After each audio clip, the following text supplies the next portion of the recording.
Garuda Express, an international courier service. యూపీలో యోగి ఆదిత్యనాథ్ సర్కార్ సంచలన నిర్ణయం తీసుకుంది. ఇక నుంచి యూపీలో బహుళ వివాహాలు చేసుకునే ముస్లింలు తప్పనిసరిగా వారి వివాహాన్ని రిజిస్ట్రేషన్ శాఖ కార్యాలయాల్లో నమోదు చేసుకోవాల్సి ఉంటుంది. కొత్తగా వెలువరించిన యూపీ వివాహ రిజిస్ట్రేషన్ మార్గదర్శకాలకు ఆగస్టు 1న యోగి కేబినెట్ ఆమోదం తెలిపింది. నోటిఫికేషన్ జారీ చేసిన తర్వాత స్టాంపులు రిజిస్ట్రేషన్ శాఖ ఈ కొత్త నిబంధనను అమలు చేస్తుందని యోగి సర్కార్ పేర్కొంది. సర్కార్ మార్గదర్శకాలు ఏ మతం ఆచారాల్లో జోక్యం చేసుకోవని యోగి స్పష్టం చేశారు. ముస్లిం పురుషుడు గరిష్టంగా 4 వివాహాలు చేసుకోవచ్చు. దీనికోసం అతను వేర్వేరు రిజిస్ట్రేషన్ ఫారాలు నింపాలని అధికారులు చెప్పారు. ముస్లింలు ప్రతి వివాహాన్ని వేర్వేరుగా నమోదు చేసుకోవాలి, కానీ హిందువులు ఇతర మతాల వారు ఒకే వివాహాన్ని నమోదు చేసుకోవడానికి అనుమతిస్తామని యూపీఏ అధికారులు వివరించారు.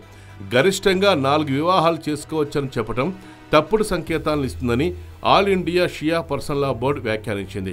అయితే ప్రభుత్వం తీసుకున్న నిర్ణయాన్ని తాము స్వాగతిస్తున్నామని ఆల్ ఇండియా ముస్లిం మహిళా వ్యక్తిగత లా బోర్డు పేర్కొంది.